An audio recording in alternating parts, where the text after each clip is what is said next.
আজকে যে মুভিটা এক্সপ্লেন করব সেটা একটা সাইকোলজিক্যাল থ্রিলার মুভি। তাই এই মুভি সম্পর্কে আর বেশি কিছু বলবো না। মুভির শুরুতে একটা কোটেশন দেখানো হয়, the axe forget but the tree remember. মুভির ঘটনাটাও ঠিক একই রকম। আর এই মুভিটা 2024 সালে রিলিজ হয়েছে, কিন্তু এখনও মুভিটির এইচডি প্রিন্ট বের হয়নি। তো কথা না বাড়িয়ে গল্প শুরু করা যাক। তো আজ এক্সপ্লেন করতে যাচ্ছি 2024 সালে মুক্তি পাওয়া মালায়ালাম সাইকোলজিক্যাল থ্রিলার মুভি রুদিরাম। তো hi guys, welcome to my channel ফিল্মের গল্প। এমন নতুন আর অসাধারণ সব মুভি আর ওয়েব সিরিজের এক্সপ্লেনেশন বাংলা দেখতে চাইলে চ্যানেলটিকে সাবস্ক্রাইব করে রাখতে পারেন। মুভির শুরুতে একটা রুমের ভেতরে বন্দি অবস্থায় সোয়াতি এবং তার একটি কুকুর পাপ্পিকে দেখা যায়। সোয়াতি সেখানে কারো আসার অপেক্ষা করছিল। কিছুক্ষণ পরেই সেখানে একটা মাস্কওয়ালা লোক চলে আসে। মাস্ক পরা লোকটিকে দেখেই সোয়াতি তার উপরে হামলা করে বসে, কিন্তু লোকটার সাথে সোয়াতি পেরে ওঠে না। সোয়াতিকে ধাক্কা দিয়ে ঠেলে ফেলে দিয়ে মাস্ক পরা লোকটি সোয়াতির কুকুরটিকে নিয়ে গ্যাসের চুলার উপরে ধরে রাখে আর বলে সে যদি এর পরের বারও এখান থেকে পালানোর চেষ্টা করে তাহলে তার এই কুকুরটিকে মেরে ফেলা হবে। সোয়াতি কাঁদতে থাকে, কারণ সে তার এই কুকুরটি অর্থাৎ পাপ্পিকে অনেক ভালোবাসে। তাই সে বাধ্য হয়ে বসে পড়ে এবং বেডে শুয়ে পড়ে, কারণ মাস্ক পরার লোকটি তাকে শুয়ে পড়তে বলেছিল। এরপরেই মাস্ক পরা লোকটি ধীরে ধীরে সোয়াতির কাছে চলে আসে আর এরপরেই সোয়াতির উপরে চড়ে বসে। সোয়াতিকে সেক্সুয়ালি অ্যাসল্ট করে। এতে সোয়াতি সেখানে শুধুমাত্র অসহায় মেয়ের মতো কাঁদতে থাকে। কিছুক্ষণ পরে সেই লোকটা সেখান থেকে চলে যায় এবং দেখা যায় সেই রুমের ভেতরে কয়েকটি দরজা ছিল, অর্থাৎ সোয়াতিকে এই মুখোশ পরা লোকটি একটি গুপ্ত রুমের ভেতরে আটকে রেখেছিল, যেখান থেকে সাউন্ড বেরও হয় না, আবার ভেতরেও যায় না।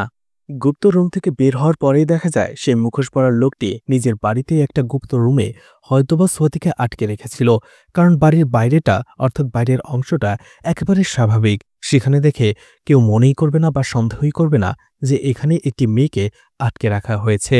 সিন কাট হয়ে যায়। ডক্টর ম্যাথিউকে দেখানো হয়, যে রোগীদের চিকিৎসা করছিল। আর এই ডক্টর ম্যাথিউ খুবই ভালো মানুষ। সে রোগীদের সাথে সবসময় ভালো ব্যবহার করে। মাঝে মাঝে রোগীদের কাছে টাকা না থাকলেও ম্যাথিউ নিজেই সেই টাকা রোগীদের দিয়ে বলতো ওষুধ কেনার জন্য, অর্থাৎ বিনামূল্য মাঝে মাঝে চিকিৎসা দিত। এছাড়া এই গ্রামে যে কয়েকজন লোক রয়েছে ম্যাথুর সব রোগীদেরই নাম মনে আছে, আর এই জন্য এই গ্রামের লোকেরাও ম্যাথুকেও অনেক বেশি ভালোবাসে। এরপরে দেখা যায় সোয়াতি রুমে আসার জন্য, কিন্তু আবারও সোয়াতি লুকিয়েছিল। যখনই মাস্ক পরা লোকটি সোয়াতির রুমে চলে আসে, সোয়াতি তাকে আচমকায় ঠেলে ফেলে দিয়ে দরজাটা লাগিয়ে বাইরে চলে আসে। কিন্তু সেই বাড়িটা সে কিছুই চিনত না, তাই পালানোর মতো পথও খুঁজে পাচ্ছিল না। অন্যদিকে মাস্ক পরা লোকটি কিছুক্ষণ পরেই বের হয়ে পড়ে এবং আবারও সোয়াতিকে ধরে ফেলে, অর্থাৎ সোয়াতি কোনোভাবেই সেখান থেকে বের হতে পারেনি। মুখোশ পরা লোকটি সোয়াতির কাছ থেকে তার কুকুরটিকে কেড়ে নেয় আর এবার বলে, তুমি যদি আবারও এরকম কাজটা করো তাহলে তোমার কুকুরটিকে আমি সত্যিই মেরে ফেলবো। সোয়াতি শুধু অসহায়ের মতো তার দিকে তাকিয়ে থাকে, কারণ তার আর কিছুই করার ছিল না। মুখোশ পরা লোকটি সেখান থেকে চলে যায়। তখনই দেখা যায় সোয়াতির রুমে সব ধরনের সুযোগ সুবিধাই রয়েছিল, অর্থাৎ সোয়াতির থাকার জন্য যা যা লাগবে সবকিছুই ছিল। এমনকি সোয়াতির যদি প্রতিদিন কোনো কিছু নতুন প্রয়োজন হয় সেটাও সেই মুখোশ পরা লোকটি এনে তাকে দিয়ে যায়। সোয়াতি শুধু ভাবতে থাকে, এই লোকটা যদি তাকে কিডন্যাপই করবে তাহলে কেন করবে, কারণ কি? কারণ সে তার মুক্তিপণও চাইছে না, আবার তার সাথে কিছু করছেও না। তাহলে কেন তাকে এখানে বন্দি করে রেখেছে? আর এই লোকটা কি বা চায় তার কাছ থেকে? এদিকে মুখোশ পরা লোকটি বাইরে এসে নিজের মুখোশটা খুলে ফেলে আর তখনই দেখানো হয় এই কিডন্যাপার আর কেউ নয়, ডক্টর ম্যাথিউ। পৃথিবীর জন্য ডক্টর ম্যাথিউ একজন গরিবের বন্ধু, গরিবের চিকিৎসক, যে গরিবদের বিনামূল্যে চিকিৎসা করায়। সবার কাছে সে একজন ভালো মানুষ, কিন্তু ভেতরে ভেতরে সে একটা সাইকো। অন্যদিকে সোয়াতিও জানত না তাকে যে কিডন্যাপ করেছে সে ডক্টর ম্যাথিউ। সোয়াতি সেই রুমে থেকে তার আর্তনাদ শোনার মতো কেউ ছিল না, কারণ সেটা একেবারে গুপ্ত একটা রুম ছিল। একদিন সোয়াতি দেখতে পায় তার ঘরের ভেতরে একটা ইঁদুর যাওয়া আসা করছে। সোয়াতি এটা ধরার জন্য সোয়াতি আর তার কুকুর মিলে একটা ট্র্যাপ তৈরি করে। এরপরে ম্যাথিউ এবং আরও একটি মেয়ে সেখানে দাঁড়িয়ে কথা বলছিল। ঠিক তখনই জেসন নামের একটা পেশেন্ট সেখানে চলে আসে। জেসন ম্যাথিউকে বলে, এখানে আমার ট্রিটমেন্ট শেষ, আমি এখন আমার গ্রামে ফিরে যাচ্ছি। জানি না গ্রামের মানুষ আমাকে কিভাবে ট্রিটমেন্ট করবে, তারা কি আমাকে আদৌ মেনে নেবে? ম্যাথিউ বলে, তুমি টেনশন করো না, গ্রামে ফিরে যাও, স্বাভাবিকভাবে চলাফেরা করো এবং ছোটমোটো কাজ করে নিজের জীবিকা নির্বাহ করো। যদি তোমার মনে হয় কোনো সমস্যা হয়েছে তাহলে আমাকে নক দেবে, আমাকে জানাবে, আমি সবসময় তোমার পাশে আছি। এরপর এই ম্যাথিউকে নরেন্দ্র নামের একজন রোগীর কাছে আসতে দেখা যায়।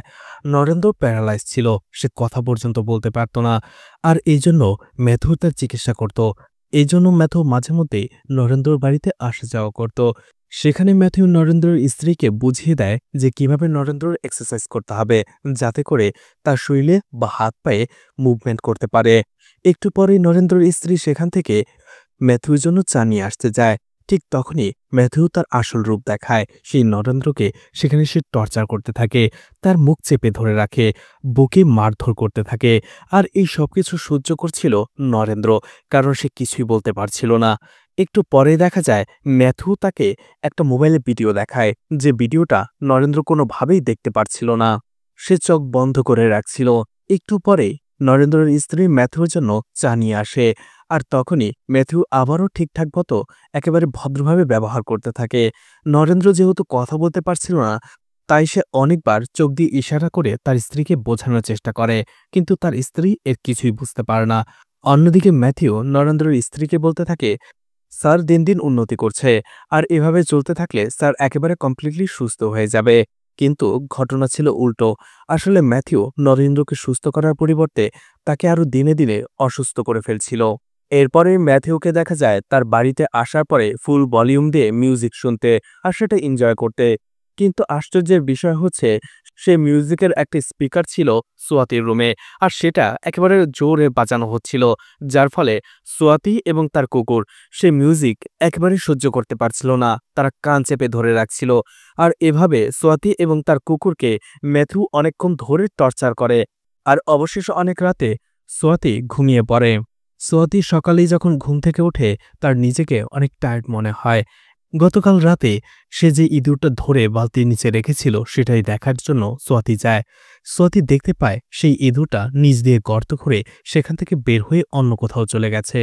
আর এই ঘটনা দেখে সোয়াতি অনেক উৎসাহিত হয়। সে বলতে থাকে যে সাধারণ ছোট্ট একটা ইঁদুর, সেও এই বদ্ধ রুমে থাকতে চায় না। এখান থেকে বের হয়ে যাওয়ার একটা না একটা রাস্তা সে ঠিকই বের করে ফেলেছে। আর আমি তো মানুষ, আমি কেন পারবো না? সে ওই গর্ত থেকেই আবারও গর্ত করতে শুরু করে এবং সেই মাটিগুলো ওয়াশরুমে ফেলে দেয়। এদিকে সেই ডক্টর ম্যাথিউর কাছে একজন মহিলা তার ছোট্ট ছেলেটাকে নিয়ে আসে। আর বলে, ডক্টর সাহেব, আমার ছেলে ঠিকমতো খাওয়া দাওয়া করে না, ঠিকমতো ঘুমও আসে না। আসলে এই মহিলার হাজব্যান্ডকে ম্যাথিউ চিনত। কিছুদিন আগেই এই মহিলার হাজব্যান্ড মারা গেছে। আর সেই থেকে এই ছেলেটা এমন আনমনা হয়ে গেছে। ছেলেটির বাবা মারা যাওয়াতে সেই ছোট্ট ছেলেটি মনে অনেক কষ্ট পায়। এতে করে সে ঠিকঠাক মতো খাবার খায় না। রাতের বেলা উঠে সে তার বাবার কথা মনে করে কাঁদতে থাকে। ম্যাথিউ একা সেই ছেলেটির সাথে কিছুক্ষণ কথা বলে। এরপরে ম্যাথিউ সেই মহিলাকে অন্য একজন ডক্টরের ঠিকানা দেয় আর বলে তার সাথে যেয়ে দেখা করার জন্য। এরপরে হসপিটাল থেকে ম্যাথিউ চলে আসে তার বাসায় এবং সরাসরি সোয়াতির রুমে মুখোশ পরে চলে আসে। যখনই সোয়াতি বুঝতে পারে যে দরজা খোলা হচ্ছে, সে আবারও সেই গর্তটা বালতি দিয়ে ঢেকে ফেলে। ম্যাথিউ সেই রুমে আসার পরে ম্যাথিউর সন্দেহ হয় না। সে সেখানে কিছু খাবার দিয়ে আবারও চলে যায়, আর সোয়াতি তার কাজ শুরু করে দেয়, অর্থাৎ গর্তটা খুঁড়তে শুরু করে। সেই রাতে ম্যাথিউ গাড়ি দিয়ে কোথাও যাচ্ছিল, কিন্তু রাস্তার ভেতরে হঠাৎ করে ম্যাথিউর গাড়িটা নষ্ট হয়ে যায়। ম্যাথিউ দাঁড়িয়ে দাঁড়িয়ে সেটাই ঠিক করছিল। সেই দিক দিয়ে লোকাল পলিটিশিয়ান ভার্গিস যাচ্ছিল। সে হঠাৎ করেই গাড়িটাকে দাঁড়িয়ে থাকতে দেখতে পায়, আর কাছে আসার পরে সে দেখে সেখানে ম্যাথিউ দাঁড়িয়ে আছে গাড়ি নিয়ে।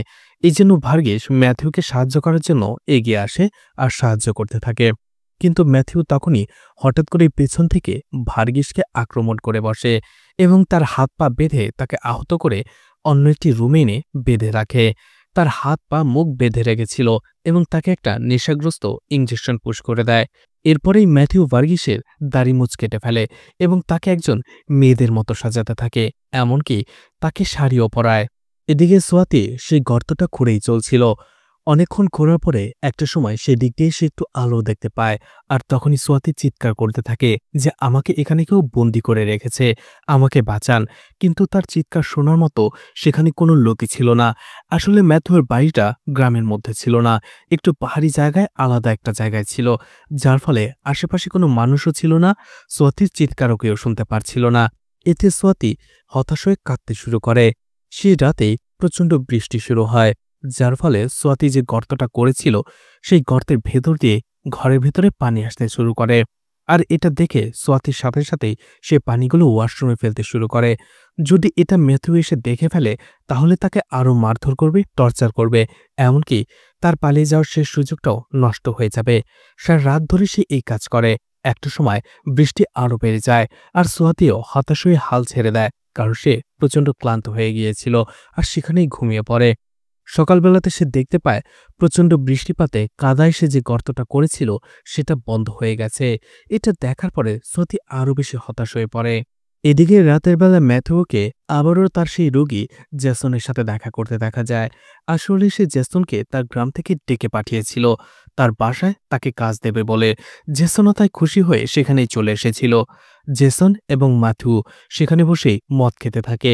আর একটা সময় সুযোগ বুঝে ম্যাথিউ লুকিয়ে জেসনের মদের গ্লাসে কোনো একটা ওষুধ মিশিয়ে দেয়, যার ফলে জেসন অনেকটা নেশার ঘোরে চলে যায়। এরপরে ম্যাথিউ জেসনকে সেই রুমে নিয়ে চলে আসে যেখানে সে ভার্গিসকে মেয়েদের মতো শাড়ি পরিয়ে আটকে রেখেছিল। সেখানে ম্যাথিউ জেসনকে বলে সে একটা মেয়ে, আর আজকের রাতের জন্য ওকে তোমাকে দেওয়া হলো আনন্দ ফুর্তি করার জন্য। এতে জেসন অনেক খুশি হয়ে যায়।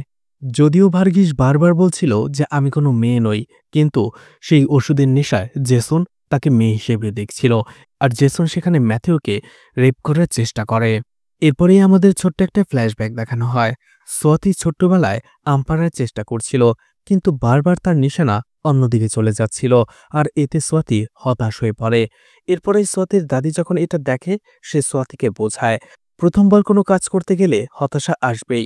প্রথমবারই সবাই সফলতা পায় না, তাই তোমাকে থেমে যেতে হবে না।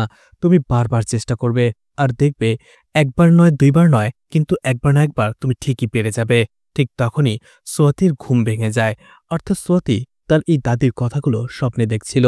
ঘুম ভাঙার পরেই সোয়াতি দেখতে পায় তার সেই কুকুরটা সেই গর্তটাকে আবারও খুঁড়তে শুরু করেছে। আর এটা দেখে সোয়াতিও উৎসাহ পায়, আর সেই স্বপ্নটা থেকেও। এই জন্য সোয়াতিও হার না মেনে আবারও সেই গর্তটাকে আরও বড় করে খুঁড়তে শুরু করে, যাতে সেখান দিয়ে সে বের হয়ে যেতে পারে। আর যখনই ম্যাথিউ সেখানে আসতো, সেখানে একটা টেবিল দিয়ে সেই গর্তটাকে সোয়াতি ঢেকে ফেলত, যাতে করে ম্যাথিউর সন্দেহ না হয়। এইদিকে সেই নরেন্দ্রকে দেখানো হয়, যার স্ত্রীকে সে আলফাবেট বোর্ডের মাধ্যমে বোঝানোর চেষ্টা করছিল যে ম্যাথিউ ভালো নয়, ম্যাথিউটাকে টর্চার করে এবং গোপন ভিডিও দেখায়। কিন্তু তার স্ত্রী এসবের কিছুই বুঝতে পারছিল না। নরেন্দ্র যখন আবারও চেষ্টা করতে যাবে, ঠিক তখনই সেখানে আবারও নরেন্দ্রকে দেখার জন্য ম্যাথিউ চলে আসে। আর ম্যাথিউকে দেখার পরেই নরেন্দ্রর স্ত্রী হেসে দেয়, এবং একটু পরেই তার মোবাইলে একটা পুলিশের কল আসে। পুলিশের সাথে কথা বলার জন্য সে একটু বাইরে চলে যায়। আর তখনই ম্যাথিউ সেখানে সে আলফাবেট বোর্ডটা দেখতে পায়। সে নরেন্দ্রকে বলে, তুমি হয়তো আমার ব্যাপারে বলার চেষ্টা করছিলে, তাই তো? কিন্তু কাজ হবে না। তুমি আমার ব্যাপারে কখনোই কাউকে বলতে পারবে না। এরপরে সে আবারও তাকে একটা ভিডিও দেখায়। সেই ভিডিওটা ছিল সোয়াতির। আর এই সোয়াতি আর কেউ নয়, নরেন্দ্রর মেয়ে। সোয়াতিকে যে ম্যাথিউ অ্যাজল্ট করেছিল বা শারীরিকভাবে নির্যাতন করার চেষ্টা করছিল, সেটারই একটা ভিডিও তৈরি করেছিল সে। সেই ভিডিওটাই নরেন্দ্রকে দেখায়। আর এই নরেন্দ্র নিজের মেয়ের এমন ভিডিও কোনোভাবেই দেখতে পারছিল না। ম্যাথিউ তাকে শাসায়, সে যদি তার ব্যাপারে কাউকে কিছুই বলে তাহলে সে সোয়াতিকে মেরে ফেলবে, নয়তোবা রেপ করবে। নরেন্দ্র অসহায় হয়ে শুধুমাত্র কাঁদতে থাকে। এরপরে ম্যাথিউ সেখান থেকে চলে আসে। এরপরে আমাদের ছোট্ট আরও একটা ফ্ল্যাশব্যাক দেখানো হয়, যেখানে একটা অপারেশন রুমে অপারেশন করা হচ্ছিল। অপারেশনটা করছিল ডক্টর নরেন্দ্র। নরেন্দ্র অনেক বড় একজন ডক্টর ছিল, আর সেই একই হসপিটালে কাজ করত ডক্টর ম্যাথিউ। সে রিসেন্টলি জয়েন করেছিল। সে অপারেশন থিয়েটারে সেও ছিল নরেন্দ্রকে সাহায্য করার জন্য। কিন্তু সেখানে ম্যাথিউর একটা ভুল হয়ে যায়। অপারেশন করার সময় নরেন্দ্র তাকে একটা ইনস্ট্রুমেন্ট চায়। ম্যাথিউ সেখানে তাকে ভুল মেডিকেল ইনস্ট্রুমেন্ট দেয়। এতে করে নরেন্দ্র তার উপরে রাগ দেখাতে শুরু করে। অপারেশন শেষ হওয়ার পরে বলতে থাকে, তুমি কি তোমার এমবিবিএস কোর্সটা শেষ করেছিলে, নাকি এমনিতেই কোনোভাবে এখানে চলে এসেছ নকল সার্টিফিকেট নিয়ে? এইভাবে সবার সামনে অপমান করতে থাকে। এছাড়া ম্যাথিউকে বলে, অপারেশন শেষ করে তুমি আমার রুমে এসে আমার সাথে দেখা করবে। ম্যাথিউ সেটাই করে। নরেন্দ্রের সাথে দেখা করতে গেলে নরেন্দ্র তাকে সবকিছু জিজ্ঞেস করে, তার নাম, ঠিকানা, সে কোন কলেজ থেকে পড়াশোনা করেছে, এমবিবিএস কমপ্লিট করেছে, সবকিছু। তখন ম্যাথিউ ব্যাঙ্গালোরের ছোট্ট একটা গ্রাম এবং হসপিটালের কথা বলে, আর বলে ওই গ্রামে সেই হসপিটালে আমার মা চাকরি করে সুইপার হিসেবে। নরেন্দ্র বলে, ওই হসপিটালে তো আমি একবার সার্ভিস দিতে গিয়েছিলাম, আর তুমি তারই ছেলে। আমি তো তোমার মাকে চিনি। তোমার মা সবসময় বলতো আমি আমার ছেলেকে একজন ডক্টর বানাবো। অবশেষে তোমার মা তার কথা রেখেছে। তোমাকে দেখে অনেক খুশি হলাম। এভাবে সে ম্যাথিউর অনেক প্রশংসা করতে থাকে। কিন্তু ম্যাথিউ কোনোভাবেই এই প্রশংসা ভালোভাবে নিতে পারছিল না, কারণ অপারেশন থিয়েটারে নরেন্দ্র সবার সামনে ম্যাথিউকে অপমান করেছিল। ঘটনা বর্তমানে চলে আসে। সোয়াতির মা থানায় এসেছিল। আসলে সোয়াতির মিসিং কমপ্লেনটা নিয়ে কথা বলার জন্য এসেছিল। সোয়াতি মিসিং হয়ে গেছে, আর সেটার কমপ্লেনও সোয়াতির মা লিখেছে। কিন্তু সোয়াতির মার মনে হচ্ছে পুলিশ ঠিকঠাকভাবে সেই মিসিং কেসটার ইনভেস্টিগেশন করছে না। এজন্য সোয়াতির মা হায়ার অফিসারের কাছে এসেছে রিকোয়েস্ট করার জন্য যেন এই কেসটা ঠিকঠাকভাবে ইনভেস্টিগেশন করা হয় এবং তার মেয়ে সোয়াতিকে খুব তাড়াতাড়ি খুঁজে বের করা হয়। কারণ এমনিতেই তার হাজবেন্ড অসুস্থ, প্যারালাইজড, তার মধ্যে তার মেয়ে মিসিং, সে কি করবে বুঝতে পারছে না। সেখানে হায়ার অফিসার সোয়াতির মাকে সান্ত্বনা দেয় আর বলে পুলিশ খুব তাড়াতাড়ি সোয়াতিকে খুঁজে বের করবে। এদিকে বাড়িতে আসার পরে ডক্টর ম্যাথিউ যখন ভার্গিসের রুমে যায়, অর্থাৎ তাকে যেই রুমে আটকে রাখা হয়েছিল সেই রুমে যায়, যাওয়ার সাথে সাথে ভার্গিস তার উপরে আক্রমণ করে বসে। আগে থেকেই সে ওত পেতে বসেছিল। তখনই ভার্গিস আর ম্যাথুর মধ্যে দুর্ধর্ষ একটা ফাইট হয়। অর্থাৎ ভার্গিস ম্যাথিউকে মেরে সেখান থেকে পালানোর চেষ্টা করছিল। অন্যদিকে ম্যাথিউ সেখান থেকে কোনোভাবেই ভার্গিসকে বের হতে দিচ্ছিল না। আর এটা নিয়ে দুজনের মধ্যে লম্বা সময় ধস্তাধস্তি মারামারি হয়। আর অবশেষে একটা সময় ম্যাথিউ ভার্গিসকে কাবু করে ফেলে। ঠিক ওই সময়টাতে ঘরের কলিং বেল বাজে। ম্যাথিউ একটু ঘাবড়ে যায়, সাথে সাথে ভার্গিসকে সেই শাড়িটা দিয়ে তার হাত পা মুখ বেঁধে ফেলে এবং সেই রুম থেকে বের হয়ে নিজেকে কিছুটা স্বাভাবিক করে জানালা দিয়ে উকি দেয় দেখার জন্য কে এসেছে। তখনই সে দেখতে পায় সেখানে একজন পুলিশ অফিসার এসেছিল ইনকোয়ারি করার জন্য। এটা দেখে ম্যাথিউর সাথে সাথে সে মুখোশটা পরে সোয়াতির রুমে আসে এবং তার কুকুরটা নিয়ে তাকে ধমকাতে থাকে ইশারায়। সে যদি চিৎকার করে তাহলে সে সত্যি তার কুকুরটাকে মেরে ফেলবে। সোয়াতিও ভয় পায়, চুপচাপ সেখানে বসে থাকে। এরপরে তাড়াতাড়ি ম্যাথিউ সেখানে আসার পরে দরজা খোলে। পুলিশ জিজ্ঞেস করে যে আপনি এখানে কতদিন ধরে থাকেন। আসলে পুলিশের তেমন কোনো সন্দেহই ছিল না। সে সেখানে নর্মালি বাড়িটা ঘুরে ঘুরে দেখছিল আর ম্যাথিউকে বিভিন্ন প্রশ্ন করছিল। সে এখানে কত বছর ধরে থাকে, কার সাথে থাকে, তার পরিবারে কে কে আছে। ম্যাথিউ সব প্রশ্নের উত্তর দেওয়ার পরে বলতে থাকে, স্যার আপনি এখনো বললেন না আপনি এখানে কেন এসেছিলেন। সে পুলিশ অফিসার বলে, আরে টেনশন করবেন না, এমনিতেই একটু জিজ্ঞাসাবাদ করতে এসেছিলাম। আসলে ওই যে পলিটিশিয়ান ভার্গিস নিখোঁজ না, তো সবাই বলাবলি করছিল সে পলিটিশিয়ান ভার্গিস সবার শেষে আপনার সাথেই দেখা করেছিল শেষবারের মতো। ম্যাথিউ হেসে বলে, হ্যাঁ স্যার, ভার্গিস আমার সাথেই দেখা করেছিল। সেই রাতে যখন আমি বাড়ি ফিরছিলাম হঠাৎ করে আমার রাস্তায় গাড়িটা নষ্ট হয়ে যায়। তখনই ভার্গিস সেদিক দিয়ে যাচ্ছিল। সে আমাকে দেখার পরে আমাকে গাড়িটা সারানোর জন্য সাহায্য করে। আর তখন তার সাথে আমার কিছুটা কথা হয়েছিল। এরপরে আমি গাড়ি নিয়ে চলে আসি। এরপরে ওর সাথে কি হয়েছে সেটা আমি জানি না। পুলিশ অফিসার তাকে আরও কিছু প্রশ্ন করতে থাকে। ঠিক তখনই ভার্গিস বুঝতে পারে সে বাড়িতে কেউ এসেছে। সে দরজার ভেতরে জোরে জোরে লাথি মারতে থাকে, চিৎকার করে আওয়াজও করতে থাকে। আর এই আওয়াজটা বাইরে থেকে শুনতে পায় সেই পুলিশ অফিসার। সেই পুলিশ অফিসার ম্যাথিউকে জিজ্ঞেস করে, এটা কিসের শব্দ? আপনি তো বলেছিলেন এই বাড়িতে আপনি একাই থাকেন। ম্যাথিউ কথা এড়িয়ে যাওয়ার চেষ্টা করে আর বলে, হয়তো কুকুর টুকুর হবে, আপনি ওগুলো নিয়ে কান দেবেন না। কি জিজ্ঞেস করছিলেন সেটা করুন। কিন্তু শব্দটা যখন আবারও হচ্ছিল, সে পুলিশ অফিসার বলে, না, আমার বিষয়টা ভালো লাগছে না, আমি নিজে যে যাচাই করে দেখতে চাই এই বাড়ির ভেতরে কি কোনো লুকোনো ঘর রয়েছে যেখানে কেউ এরকম আটকে রয়েছে, আমি দেখতে চাই। পুলিশ অফিসার যখনই সেই দিক দিয়ে যাবে ম্যাথিউ তাকে আটকে ধরে। আর পুলিশ অফিসার বুঝতে পারে এই ম্যাথিউ নিশ্চয় কিছু লোকাচ্ছে। তখনই দুজনের মধ্যে ধস্তাধস্তি শুরু হয়। ম্যাথিউ ভয় পাচ্ছিল এই পুলিশ অফিসার হয়তোবা সবকিছু জেনে যাবে এবং সবার কাছে সবকিছু বলে দেবে। তাই ম্যাথিউ সেই পুলিশ অফিসারকে একটা সময় সেখানেই মেরে ফেলে। সেই পুলিশ অফিসার অনেক চেষ্টা করে ম্যাথিউকে হারানোর জন্য, কিন্তু কোনোভাবেই তাকে হারাতে পারছিল না। অবশেষে ম্যাথিউর কাছে পরাজয় বরণ করে নেয়। অন্যদিকে ম্যাথিউ সে ভার্গিসের রুমে আসে এবং চিৎকার করার জন্য তাকে শাস্তি দেয়। তার মুখের ভেতরে অনেক পোকা এবং মৌমাছি ঢেলে দেয়, যার ফলে ভার্গিস সেখানেই নির্মমভাবে মারা যায়। এরপরেই সোয়াতিকে দেখানো হয়। সোয়াতি অবশেষে অনেক চেষ্টার পরে সে দেয়ালটাকে ভাঙতে পেরেছিল। সেখানে বড়সড় একটা গর্ত করতে পেরেছিল, যেটা দিয়ে সেই রুমের বাইরে এসে চলে আসে।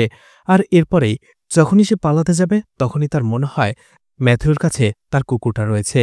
তার প্রিয় পাপ্পিটাকে সোয়াতি এতটাই ভালোবাসত যে কুকুরটাকে ছেড়ে সে যাবেই না। সে ঠিক করে নেয় যেতে হলে কুকুরটাকে নিয়েই যাবে। আর এই জন্য লুকিয়ে সে আবারও ম্যাথিউর ঘরের ভেতরে ঢোকে, বাড়ির ভেতরে। আর বাড়ির ভেতরে ম্যাথিউকে দেখার পরেই সে হতবাক হয়ে যায়। ম্যাথিউ তখন ভার্গিসের লাশটা দড়ি দিয়ে বাঁধছিল আর প্যাক করছিল গুম করার জন্য। সোয়াতি বিশ্বাসই করতে পারছিল না নিজের চোখে যে তাকে কিডন্যাপ করেছে সে ম্যাথিউ। আসলে ম্যাথিউকে সে আগে থেকেই চিনত। ডক্টর নরেন্দ্র অর্থাৎ সোয়াতির বাবার সাথে ম্যাথিউ যে কাজ করত এটা সোয়াতি আগে থেকেই জানত। তাদের পরিচয় ছিল, তারা এক ধরনের বন্ধুও বলা যেতে পারে। যাই হোক, সোয়াতি সে বাড়িতেই লুকিয়ে থাকে, অপেক্ষা করে। ম্যাথিউ কিছুক্ষণ পরেই সেই লাশটা নিয়ে এবং জেসনকে নিয়ে আর একটা গাড়ি নিয়ে লাশটা গুম করার জন্য জঙ্গলের উদ্দেশ্যে রওনা দেয় এবং গভীর জঙ্গলে এসে কবর ঘুরে সেই লাশটাকে মাটি চাপা দেওয়ার চেষ্টা করছিল। ঠিক এই সময়টাতে দরজা ভেঙে সোয়াতি সে বাড়ির ভেতরে ঢুকে যায় এবং তার কুকুরটাকে নিয়ে নেয়। এছাড়া সেখানে সে আরও জিনিসপত্র নিয়ে নেয় আর এরপরেই সেখান থেকে পালিয়ে যায়। কিছুক্ষণ পরেই সেই লাশটা গুম করার পরে ম্যাথিউ এবং জেসন সেখানে চলে আসে। ম্যাথিউ তার বাড়িতে আসার পরে তার বাড়িঘরের অবস্থা দেখার পরে তার সন্দেহ হয়। সে বুঝতে পারে এখানে কেউ এসেছিল। সাথে সাথে সে সোয়াতির রুমে যায় আর সেই বড় গর্তটা দেখে। বুঝতে পারে সোয়াতি এখান থেকে পালিয়ে গেছে, কিন্তু বেশি দূরে যেতে পারেনি, কারণ ম্যাথিউর বাড়িটা ঘন একটা জঙ্গলের মাঝে, তাই এখান থেকে যাওয়াটা এতটাও সহজ নয়।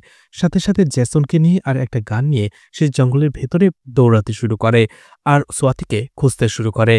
কিছুক্ষণ পরেই সে সোয়াতিকে খুঁজেও পেয়ে যায়, কারণ সোয়াতি যখন তার পাপ্পিটাকে নিয়ে পালাচ্ছিল একটা সময় হঠাৎ করেই সেই কুকুরটা ঘেউ ঘেউ করে বসে। আর সেই আওয়াজ শুনেই ম্যাথিউ বুঝতে পেরে যায় সোয়াতি কোন দিক দিয়ে পালাচ্ছে। ম্যাথিউ আওয়াজ শুনে সেই দিকেই ফায়ার করতে শুরু করে।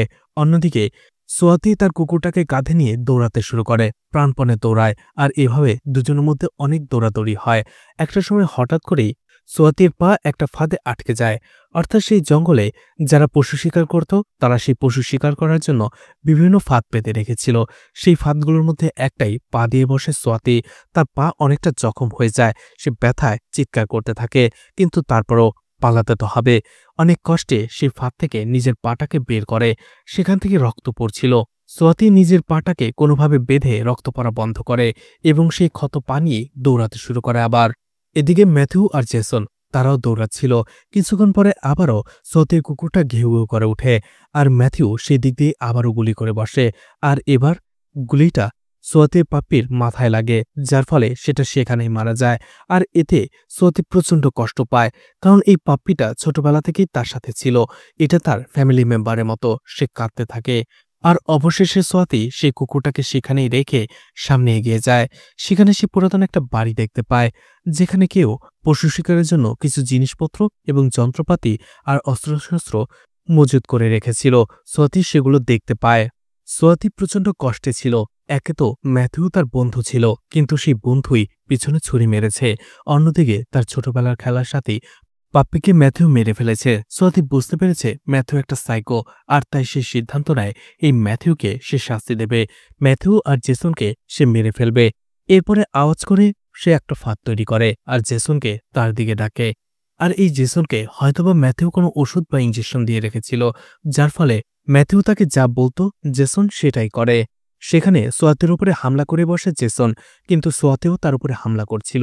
দুজনের মধ্যে তুমুল একটা ফাইট হয়। দুজনেই প্রচণ্ড আহত হয়ে পড়ে।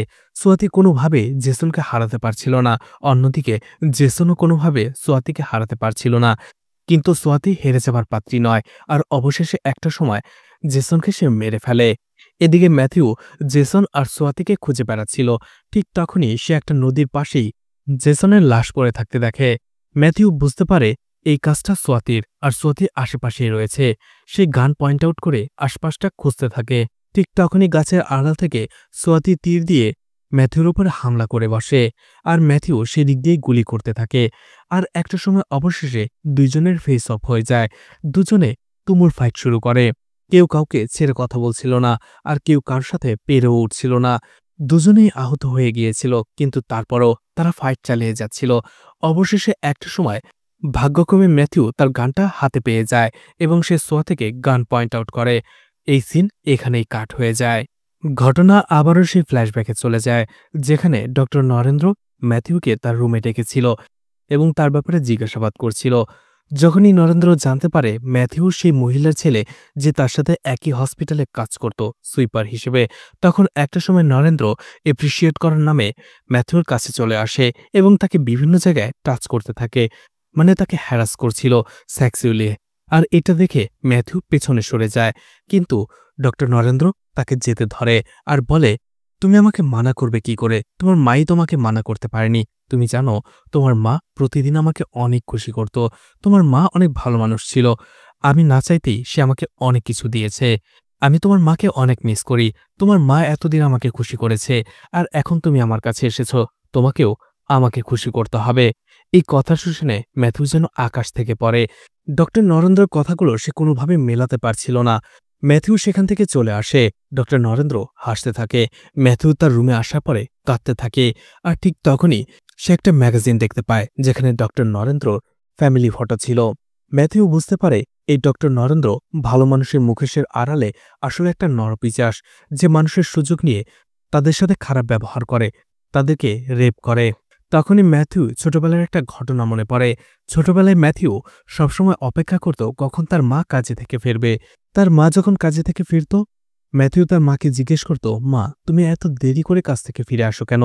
ম্যাথিউর মা কাঁদতে কাঁদতে বলতো, আসলে আমি যে জায়গায় কাজ করি সেখানে একটা ভয়ঙ্কর রাক্ষস রয়েছে, নরপিশাচ রয়েছে। ওর টর্চার আমি আর সহ্য করতে পারছি না। দিন দিন ওর টর্চার বেড়েই যাচ্ছিল, আর এই জন্যই আমার কাছ থেকে আসতে দেরি হয়। কিন্তু তুমি একটা কথা শুনে রাখো, তুমি খুব ভালো করে পড়াশোনা করবে, যাতে করে তুমি বড় হয়ে ডক্টর হতে পারো আর মানুষের সেবা করতে পারো। আর এখানেই সেই সিনটা কাট হয়ে যায়। আবারও সেই দৃশ্য দেখানো হয় যেখানে ম্যাথিউ সোয়াতির সামনে গান নিয়ে তার দিকে তাক করে দাঁড়িয়েছিল, যেখানে ম্যাথিউ সোয়াতিকে গুলি করে যাচ্ছিল। অন্যদিকে সোয়াতি সেখান থেকে পালাতে শুরু করে আর সুযোগ বুঝে চাকু নিয়ে ম্যাথিউর বুকে ঢুকিয়ে দেয়। এতে করে ম্যাথিউ সেখানে প্রচণ্ড আহত হয়ে পড়ে। একটা সময় সোয়াতি বুঝতে পারে ম্যাথিউ তাকে আর কোনো ক্ষতি করতে পারবে না। সোয়াতি এবার ম্যাথিউকে জিজ্ঞেস করে, আমি তোমাকে বন্ধু ভাবতাম, কিন্তু তুমি আমার সাথে এমনটা কেন করলে? কেন আমাকে কিডন্যাপ করে রেখেছ? ম্যাথিউ হাসে আর বলে, তুমি এই কথাগুলো তোমার বাবাকে যেয়ে জিজ্ঞেস করবে। সোয়াতি বলে, বাবাকে কেন জিজ্ঞেস করব? তুমি বলো। আমার বাবা যদি তোমার সাথে কিছু করে থাকো, তোমার সাথে যদি কোনো অন্যায় করে থাকে, তাহলে সেই সাজা তুমি বাবাকে দেবে। আমাকে কেন তার সাজা তুমি দেবে? এটা বলে সোয়াতি রেগে সেই ম্যাথিউর বুকে আবারও সেই চাকুটা আরো ভালোভাবে ঢুকিয়ে দেয়। এতে ম্যাথিউ সেখানে প্রচণ্ড আহত হয়, হয়তোবা মারাই যায়। এরপরে সোয়াতিকে দেখা যায় দৌড়ে জঙ্গলের দিক দিয়ে চলে আসতে থাকে। আর একটা সময় সে মেন রোডে এসে একেবারেই হাঁপিয়ে পড়ে। ওই সময়ে ওই রোড দিয়ে কয়েকজন পুলিশ অফিসার যাচ্ছিল। সোয়াতিকে ওই অবস্থায় দেখে তারা সোয়াতিকে উদ্ধার করে। এরপরেই আবারও ম্যাথিউকে দেখানো হয় ম্যাথিউর একটা অতীত। ম্যাথিউর কাছে একজন মহিলা তার ছোট্ট ছেলেকে নিয়ে এসেছিল, মনে আছে তো? মহিলাটি ম্যাথিউকে বলেছিল তার ছেলেটি তার হাজব্যান্ড মারা যাওয়ার পরে একেবারে স্তব্ধ হয়ে গেছে, ঠিকমতো খাবার খায় না, রাতে উঠে একা বসে থাকে, মাঝে মধ্যেই কান্নাকাটি করে, তার বাবার নাম নেয়। আর এজন্যই ম্যাথিউ সেই ছেলেটাকে নিয়ে আলাদাভাবে কথা বলতে থাকে। তখনই সেই ছেলেটা ম্যাথিউকে বলতে শুরু করে তার মা আসলে সেই ভার্গিসের বাড়িতেই কাজ করে, আর সেই সুবাদে সেই ছোট্ট ছেলেটিও তার মায়ের সাথে সেই বাড়িতেই অনেক সময় যায়, অনেক সময় কাটায়। আর এই সুযোগ বুঝে সেই ভার্গিস ছোট্ট ছেলেটাকে সেক্সুয়ালি অ্যাবিউজ করে। আর এটাই সেই ছেলেটা ভুলতে পারছিল না, অর্থাৎ সে একটা ট্রমার মধ্যে চলে যায়। এছাড়া এই কথাগুলো সে কারোর সাথে শেয়ারও করতে পারছিল না, আর এই জন্যই সেই ছেলেটা স্তব্ধ হয়ে গিয়েছিল। ম্যাথিউ এতে অনেক কষ্ট পায়, কারণ ম্যাথিউর ছোটবেলাটা এরকমই একটা ট্রমার মধ্যে ছিল। যদিও এই ছেলেটার সাথে তার জীবনের কোনো মিল নেই, এই ছেলেটির মতো তার মা একটা ট্রমার মধ্যে ছিল। আর এই ভার্গিসের মতোই নরেন্দ্র তার মাকে একটা ট্রমার মধ্যে ফেলে দিয়েছিল।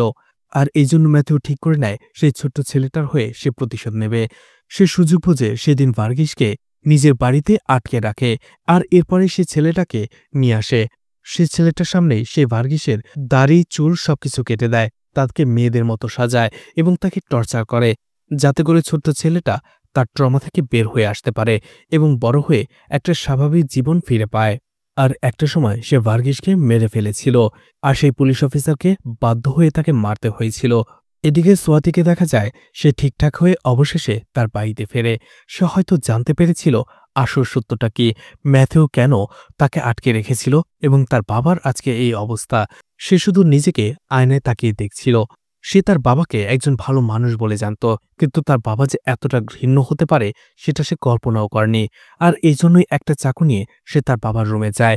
এরপরে হয়তোবা সোয়াতি নিজের বাবাকেই খুন করে ফেলেছিল, কারণ এমন একটা ঘৃণিত সত্য জানার পরে সোয়াতি কখনোই তার বাবার মুখোমুখি হতে পারবে না। আর এখানেই এই মুভিটা শেষ হয়ে যায়। মুভির শুরুতে যে লাইনটা দেখানো হয়েছিল, the axe forget but the tree remember, অর্থাৎ যার সাথে অত্যাচার হয় সে ঠিকই মনে রাখে, যে অত্যাচার করে সে হয়তোবা ভুলে যায়, কিন্তু যে অত্যাচারিত হয় সে কোনোদিন ভুলে না। আর একটা সময় সেই অত্যাচারিত মানুষটাই প্রতিশোধ নেওয়ার জন্য প্রতিবাদী হয়ে ওঠে। আর এটাই ছিল এই মুভির মূল মেসেজ। তো মুভিটা আপনাদের কেমন লেগেছে কমেন্ট করে জানাতে পারেন। আর মুভিটা ভালো লাগলে লাইক কমেন্ট শেয়ার করে পাশে থাকতে পারেন। তো আজকের মতো বিদায় নিচ্ছি। আবারও দেখা হবে নতুন কোনো মুভি বা ওয়েব সিরিজ নিয়ে। ততক্ষণ পর্যন্ত ভালো আর সুস্থ থাকবেন সবাই। আজকের মতো বিদায় নিচ্ছি। আল্লাহ হাফেজ।